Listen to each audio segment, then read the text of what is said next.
we are concerned, as you heard from the Secretary over the weekend, that China is considering providing lethal aid to support Russia in its aggression, its blatant aggression against Ukraine. Providing lethal weapons to Russia for use in Ukraine or systematic assistance with sanctions evasion would cause real consequence in our bilateral relationship. Well, that was U.S. State Department spokesperson Ned Price yesterday on the growing relationship and challenges between China and Russia for the United States. The president announced nearly $500 million in additional aid for Ukraine during his surprise visit to Kyiv on Monday. Joining us right now to weigh in on the China threat is former NBA star activist Enes Kanter Freedom. And Enes, it's great to have you. Thank you for having me. Thank you so much for being here. You've been so incredibly courageous in calling out what you see as the China threat. Where do you see that today? What's your biggest concern when it comes to China?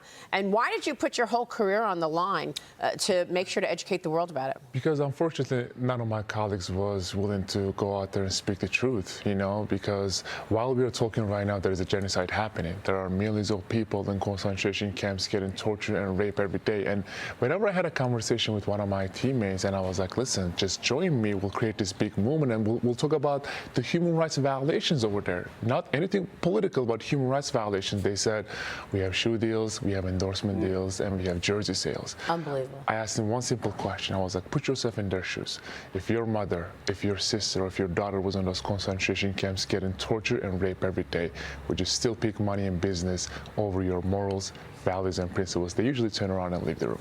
You are a great man. I'll tell you, Enes, that took such courage.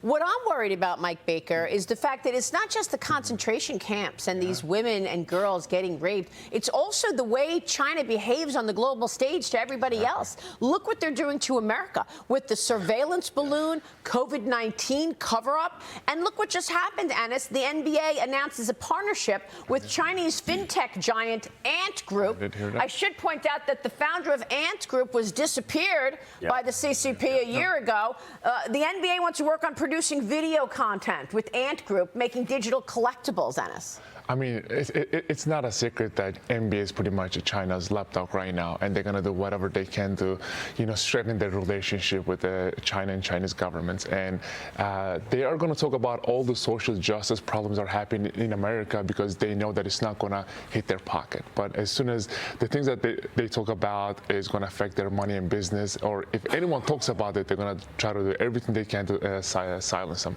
And it is unacceptable. You're absolutely right when you point out the treatment of the Uyghurs. Yeah. Right? You talk about the crushing of the last vestiges of democracy in Hong Kong. You talk about the constant economic espionage, the theft of intellectual property that goes on, the increasing aggression in the South Pacific, all these various elements that they're engaged in. But the NBA essentially acts just like every other major U.S. corporation. They're all willing to turn and look the other way because everyone's chasing that dollar in China, that massive market.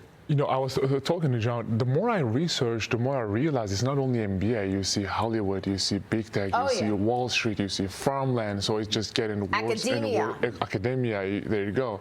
It's just getting worse and worse every day. The strategy is co-option. I mean, and China doesn't just do this in the United States. They also do it around the world in countries they operate in.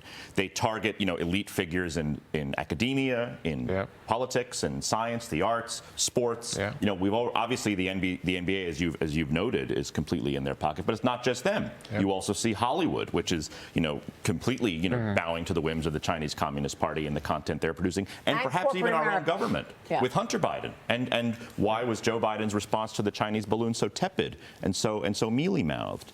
And then you see Hunter's business deals operating in the background there. We don't really know. Good use of the word tepid. Thank you. Enes, I've got one question, and I apologize for asking this. Has there been a moment since you've been engaged in essentially this effort to raise awareness?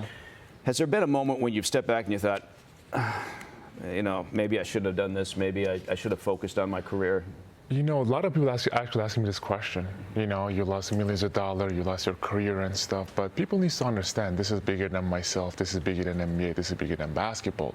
Whenever I sit down and have a conversation with these Tibetans, Hong Kongers, Taiwanese people, Uyghurs, and Mongolians, and Falun Gongs, and whenever I hear what they're going through, I was like, you know what, this is just bigger than basketball, man. I cannot just stay silent. And that's why you posted a tweet taking a jab at LeBron. Yeah. Okay, so you're tweeting at LeBron James over his new $1 billion partnership with Nike.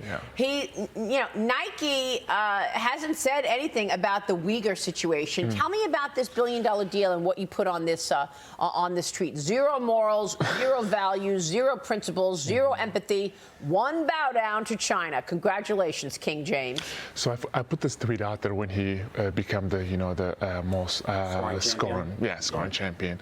But I want to talk about Nike first, because when you look at Nike in America, they stand with Black Lives Matter, no Asian hate, LGBTQ community, Latino community. But when it comes to China, I mean, everybody knows about the slave labors and sweatshops, you know? Yeah. And LeBron just became a billionaire, I believe, like a couple months ago. And what else do you want? Go out there and talk about he has 3 kids. And think about put your kids in their shoes, you know?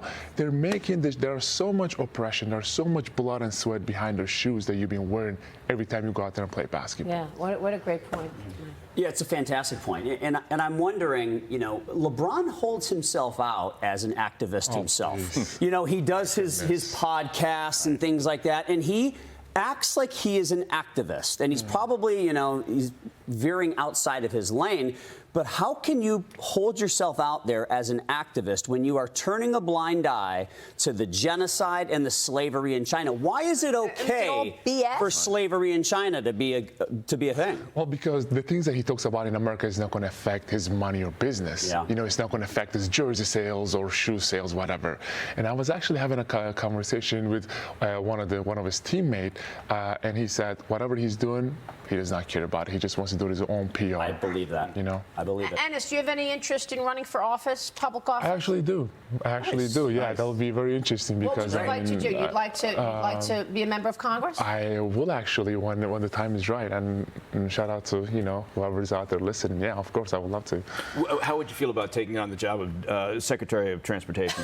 That would be actually interesting. I like that. I saw the video yesterday. Are you right now making plans to run for public office? Yes, I do. Yeah. Are you raising money? Not yet. I haven't started yet, but I started to have conversations with some of my friends and members of the Congress. Terrific. Enes, thanks very much for breaking the news on this program. Great to see you, sir.